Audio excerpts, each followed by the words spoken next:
Rachel, it's so lovely to see you. Thank you so much for joining me. Of course, a pleasure. Now, Rachel, we've got a lot of exciting things to talk about.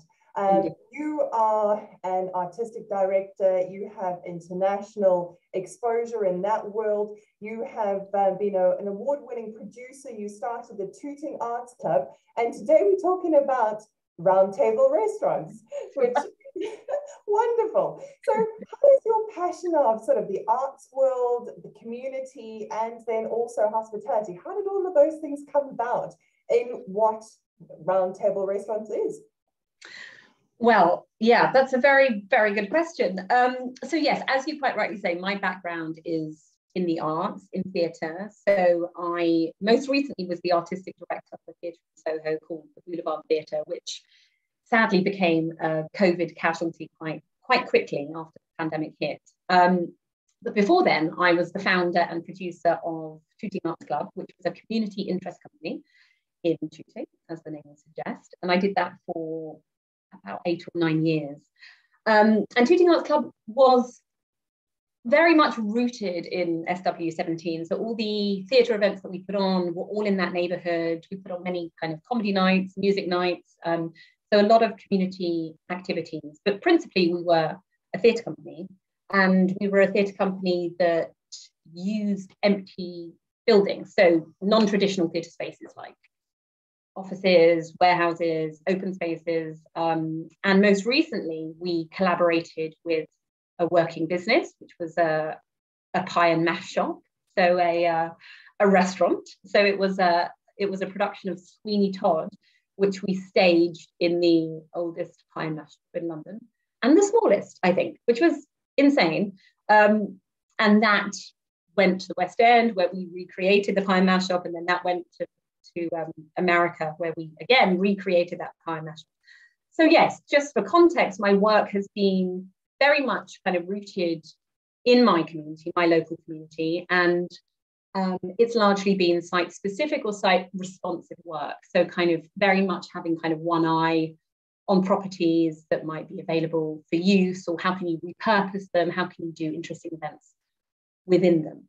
So that's been my background. And then, as I said, most recently I was artistic director at the Boulevard.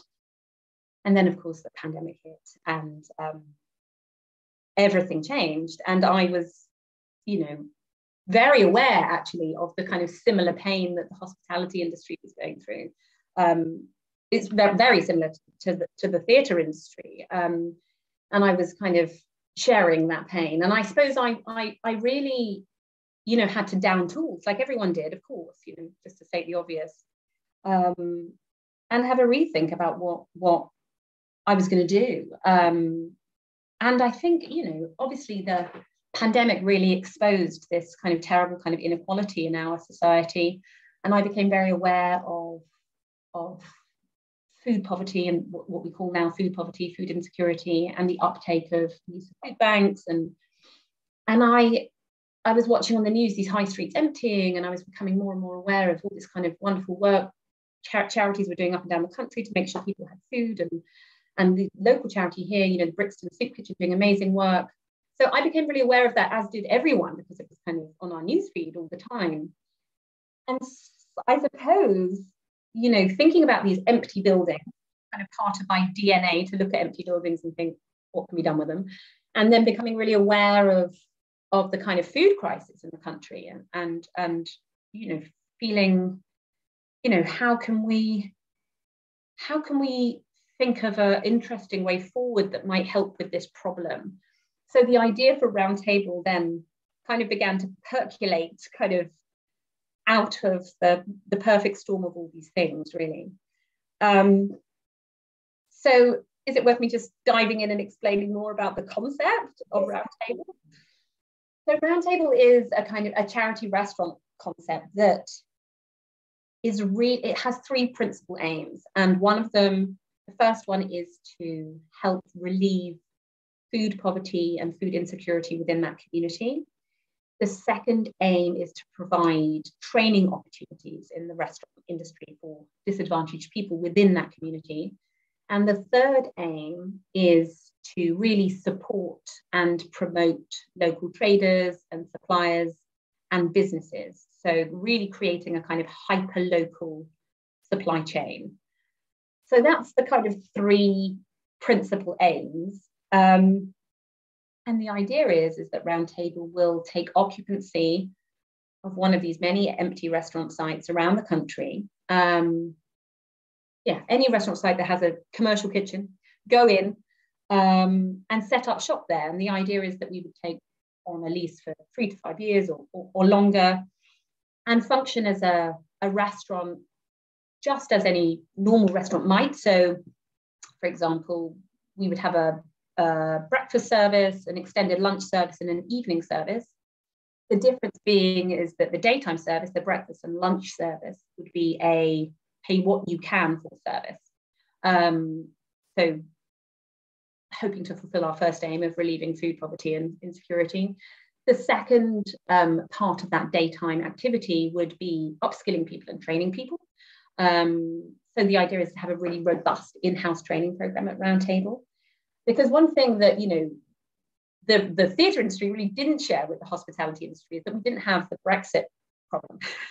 I mean, we did in terms of if we wanted to tour to Europe, that became problematic, but we didn't actually have it on our own turf. Yeah. So obviously, and speaking to friends in the hospitality industry, Brexit has been, a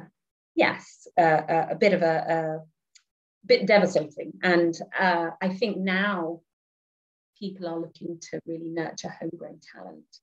So it's really exciting that Roundtable hopefully can play a part in that. So really creating a robust in-house training program for disadvantaged people in that locality. And then in the evening, it's a paid for restaurant service. But the idea is that the experience when you come in the day or in the evening is very similar. So it's you have a menu, you have table service, the same chef cooking you the food. So your experience is hopefully a really positive one, a really enjoyable one, a dignified one, and it's a welcoming and very a very easy environment to be in. And in the evening, very similar service, probably more of an extended menu. All the upside gets redistributed back to the daytime activity. So if you and I went to dinner there, any profit would go straight back to help the charitable activity in the day. So that's it in a kind of nutshell. It's really about kind of leveraging the local, and I really see Roundtable as a kind of enabler, if that makes sense, to really focus on local talent and support local people. Absolutely, that's a brilliant way of explaining it. Like I say, an enabler. And food poverty and food insecurity was something that wasn't a consideration, let alone a reality for many people. Right.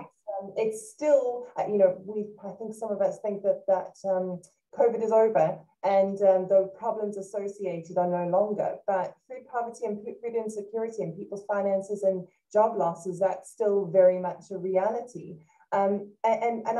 It's wonderful how you are helping supporting the community with this sort of food insecurity. But I think what's very special is how you're taking away sort of that shame potentially associated with food poverty and food insecurity in your serving.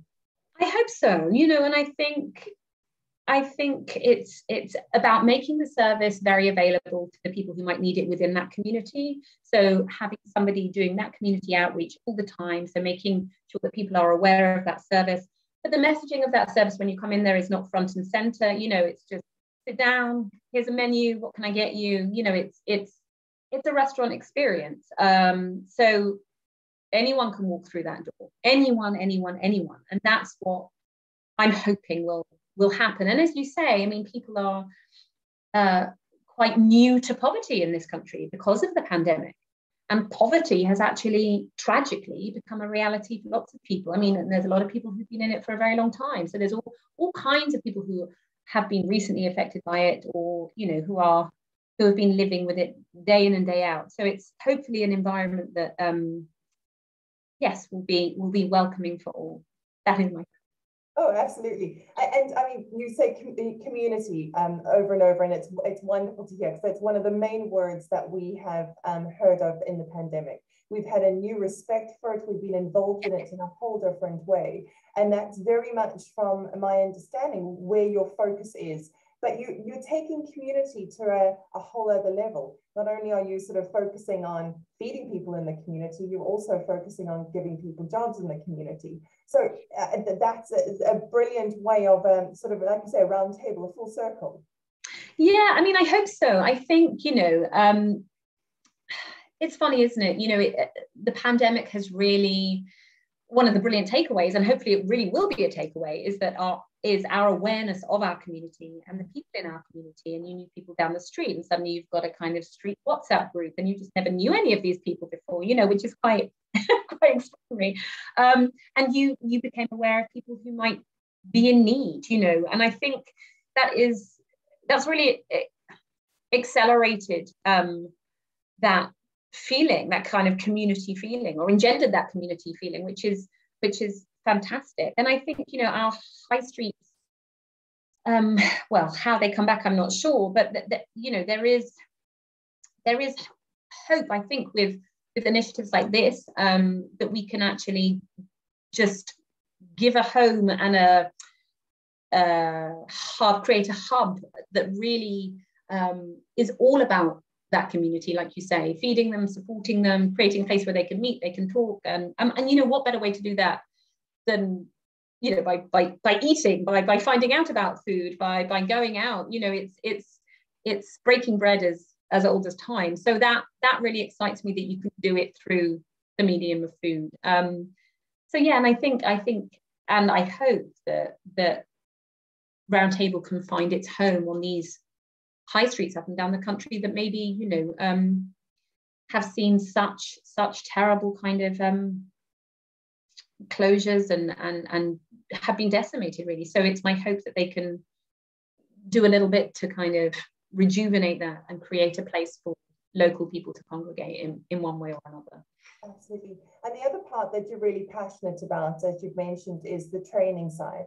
And exactly as you say, we have really suffered under Brexit and under COVID with a lot of job vacancies, and we're still sort of trying to gather ourselves in that space. I think that being able to train local people into the hospitality industry, that must be a game changer for the hospitality industry, surely.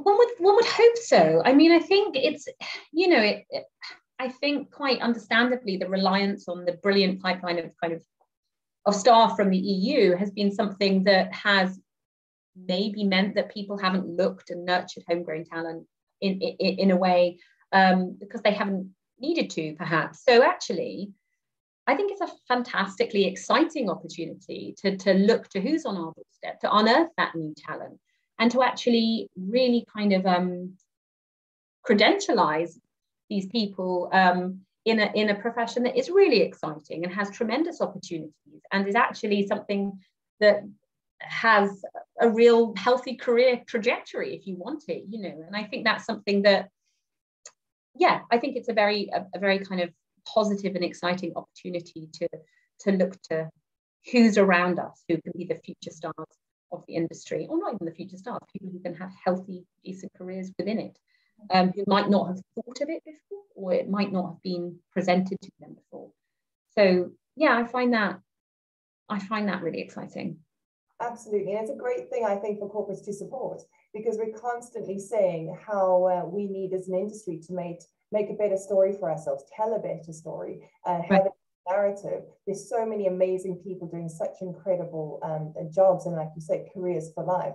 And being able to train and invest in communities, sort of from that social agenda, but also from that, training, career development, new talent perspective. I mean, that's very exciting indeed. Yeah, I think so. And I think, I'm very passionate about the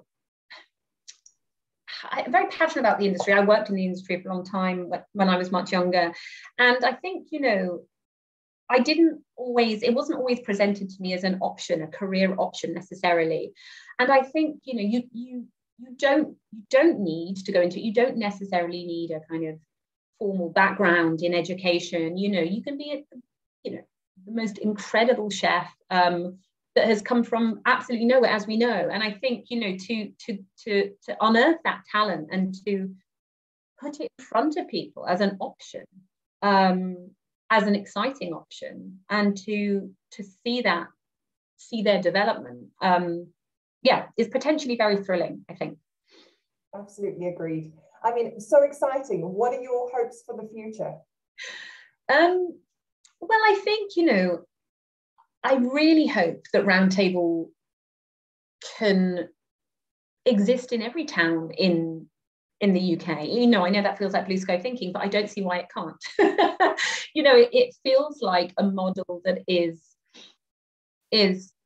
exciting. It's about the local, it's about leveraging the local. It's also about great eating. And another thing that I suppose I didn't mention is the idea with Roundtable as well, is to have a kind of rotating chef. So they're coming in seasonally. There's a lot of talk about how we should eat locally and eat seasonally. And the idea is with Roundtable is to give a chef a different platform every season. So we're getting a wonderful kind of mix of cuisines and influence coming into the building. So my feeling is that this is a concept, if we get that support and that corporate support, could really fly. And I would love to see neighborhoods having a roundtable in them, because I think it's just a really exciting opportunity to create a community hub and a place where people can congregate. And that is never a bad thing. And now post-COVID, I think we want that and need that more than ever. We're looking for ways to support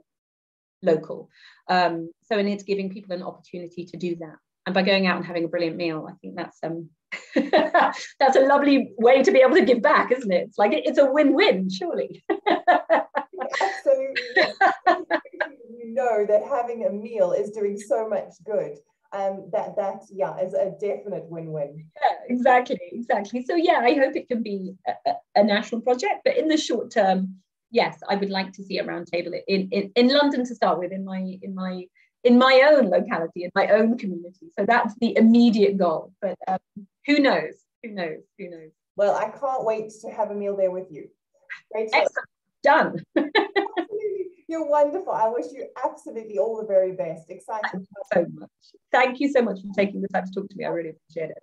Any day. See you soon.